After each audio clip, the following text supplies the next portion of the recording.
Hi, I got this MJX C4022 FPV real-time panoramic camera that takes video in full HD 720p, and I'm going to fit it onto my blue bugs.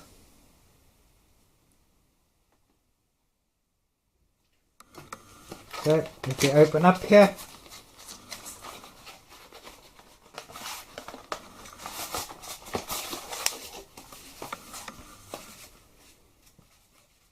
this is what we get in the box,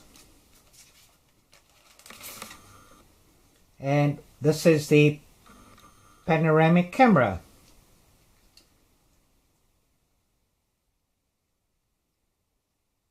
It has an SD card slot for recording directly on board. Here's the Wi-Fi aerial and a plug to plug in for power.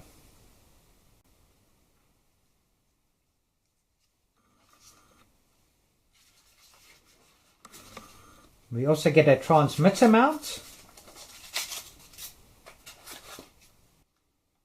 and this is to mount a mobile phone onto the radio controlled transmitter for Wi-Fi FPV.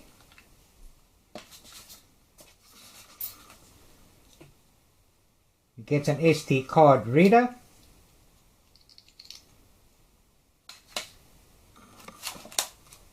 get some screws and some adhesive tape,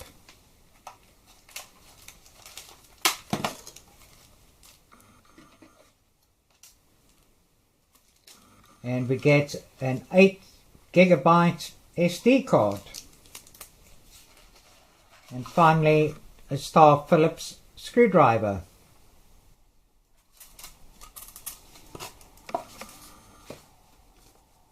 And here we also have a bit of an instruction manual, but not too detailed. You need to download an app called MJX Go from the MJX website for Android devices.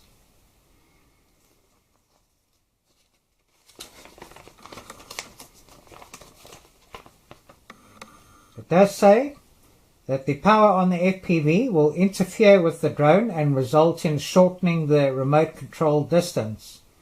When the remote control sounds by a series of short beeps, or the drone is not responsive as normal, please control the drone, return to home. Otherwise, there is a risk of losing control. So it looks as though the Wi-Fi FPV signal, if you're using Wi-Fi FPV, may interfere with the drone, but I'm going to fit it nonetheless and see how it performs, although I may not necessarily use the Wi-Fi FPV. So let me remove the cover from my blue bugs.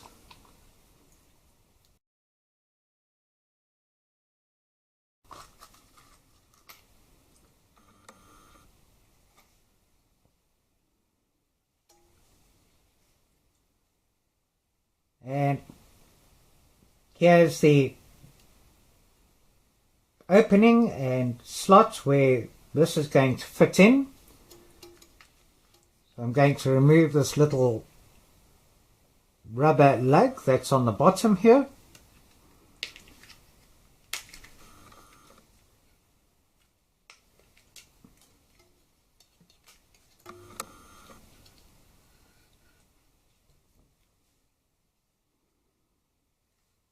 And let's see how this is going to position in here.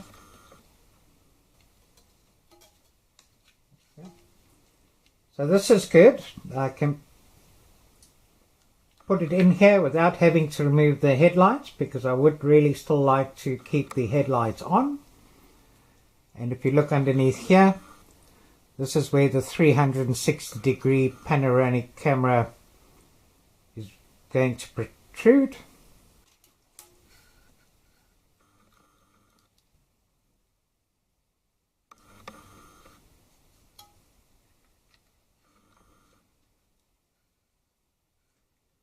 And I'll just need to position this aerial out at the back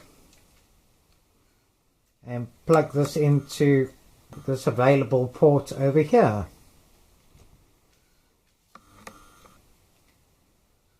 So first of all, let me put the SD card in.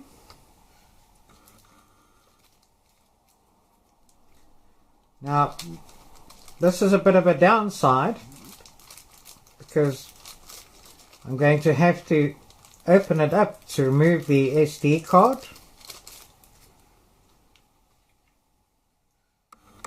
But fortunately there are only 4 screws, and so that it's not too difficult.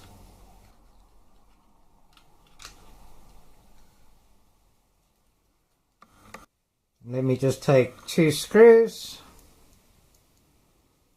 and screw this on.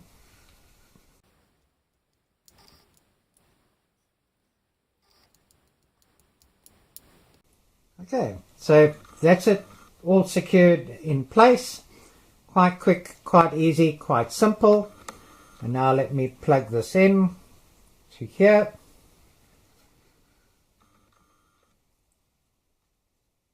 Okay. That's the power source plugged in.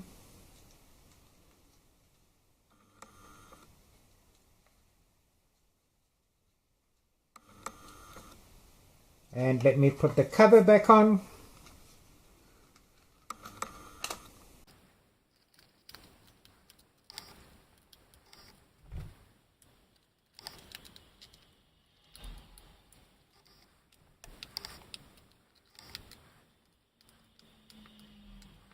And voila! Here it is, fitted.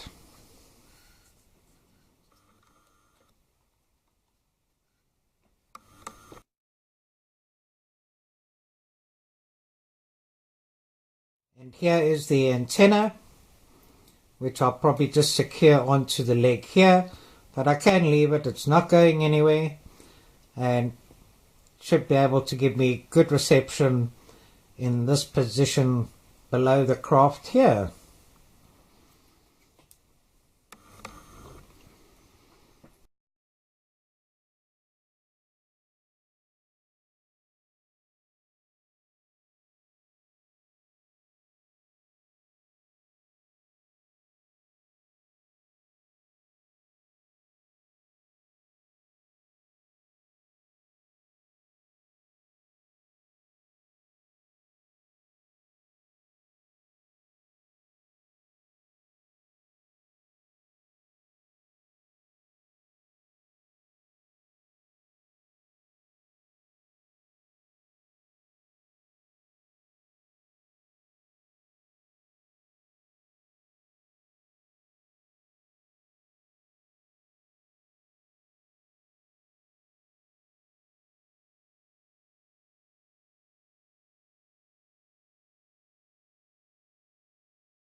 So it was actually very interesting flying with the 360-degree panoramic view. Quite good fun too. Can still see orientation quite well and direction. So a little bit different to flying normal FPV. But I did fly with Wi-Fi FPV. I had no problems, no interference with it at all. So you've seen the raw footage, and Unfortunately, this can't be transferred and put onto a YouTube video. You can only really see the proper effects of it in the app, which I mentioned earlier is MJX Go. So if we go into the app, this is the app. It has various modes: 1 screen, 3D VR, 4 screen, 6 screen, and cylinder mode. Go into the settings, you can choose language or VGA or 720p. You can take a picture, start recording video, and this takes us to our media library. I will go to this recording that I've done here. I'll press on here.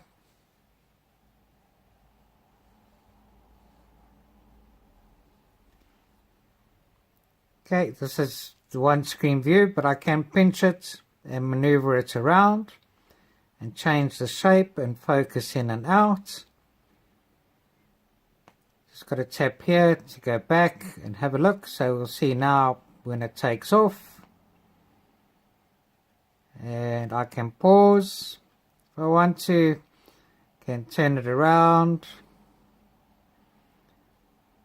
And then I can also select to cut a picture and do a picture. So if I do that, it's going to save a snapshot, and then I can carry on watching,